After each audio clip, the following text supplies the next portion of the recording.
So finally, the wait is over for this Kanye West Jesus is King project, man.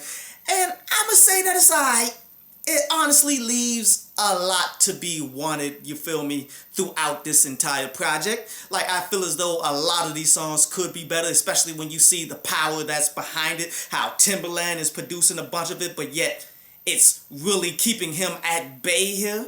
And you know, the question has to be asked, as most people are asking, is Kanye West pimping religion by doing this kind of project? And yeah, but no more than what everyone else is pimping religion for. See, you gotta understand Kanye West as an individual. How he can jump from genre to music, try to create his own genre of music, then jump to another one you did. Like, he's clearly not believing the hype of all of these different types of music that he's jumping to. He's just doing him with the genres and trying to make the next new sound out of it. And that's exactly what he's doing with religion here. As you see, like, there's a lot of quality, like, religious rappers out there, like Lecrae and such, who he didn't feature for some odd apparent reason. But clearly Kanye West thinks that this Afrobeat international brand of music that we're hearing on the radio all the time is running its course, and it's time to switch gears to something else. And he saw an opportunity within gospel music to do him. But the thing about Kanye is he's a lot like Jamie Foxx. When he gets into a role, he plays that role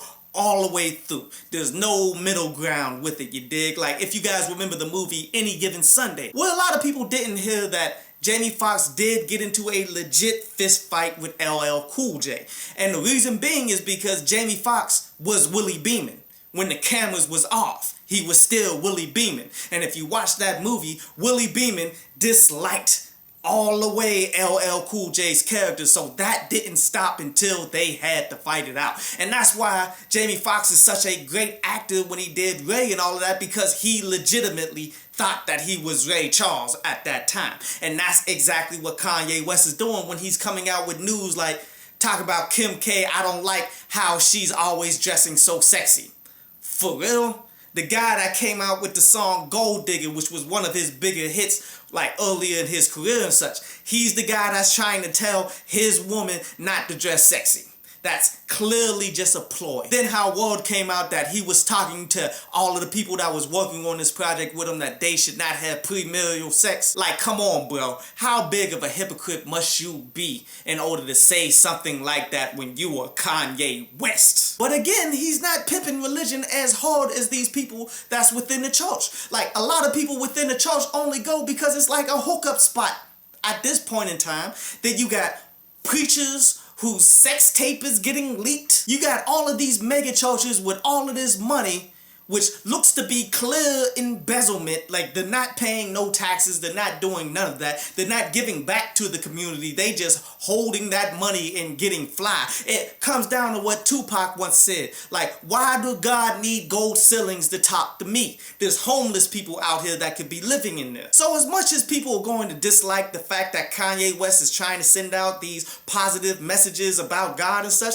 people need to look at themselves in the mirror first. And two, Kanye West can be saved, but clearly, just given his track record, that's not what's going on here. This is a marketing business move. But let's go ahead and do a brief analysis of all of these tracks right here, man. Like Salah, where that's pretty much him being doubted by Christians, as he does this multiple times on this project. The next song is Follow God, where this is him detailing an argument that he's had with his father, where his father's telling him that he's not being Christ-like by standing up for himself all but. Closed on Sunday is more talking about celibacy, as he's trying to draw the comparison to Chick-fil-A. On God is him testifying, where he's trying to speak his truth right here. Everything we need is talking about how if you got God, then you got everything that you need, as he's referencing Adam and Eve at the end of this track. The next song is Water, where I already made a review for this, but yet I reviewed the earlier version of it. Like this one, he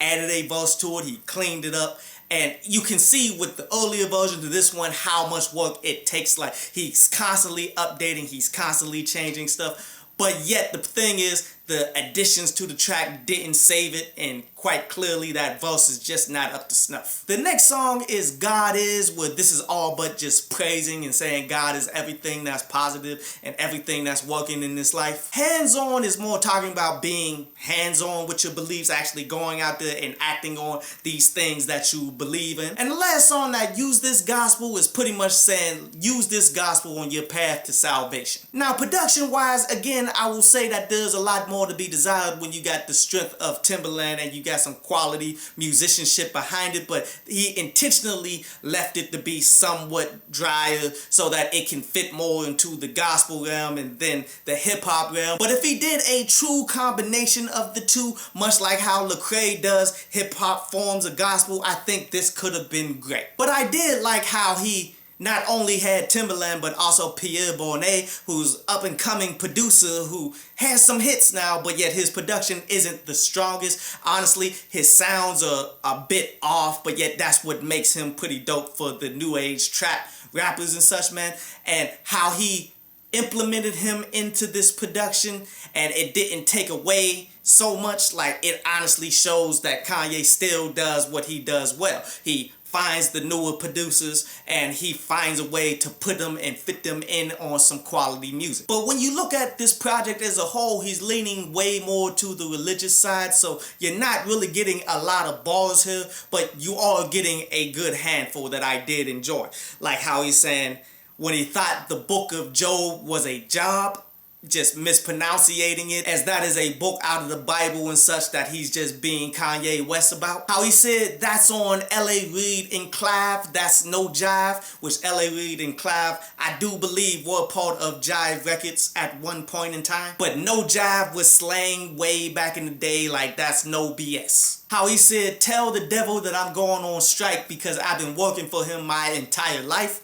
Like, that was alright. And how Pusha T said that people always say that it's real until it's time to appraise it. And that's how people were saying that they so real and stuff in this game, but yet when the metal is put to the test, then quite honestly they prove that they're not real, but yet he puts it in terms of jewelry appraisal and such. Definitely enjoyed that. But let's talk more about that song, which was maybe my most disappointing track, because this is a true reunion of the Clips. One of the better rap duos that rap has seen, on top of a production that Timberland had his hands in, but yet it still came off as dry and such. Like, there was so much potential in there that just went away. Overall, this was an entertaining project, but I wouldn't say that it was worth the wait.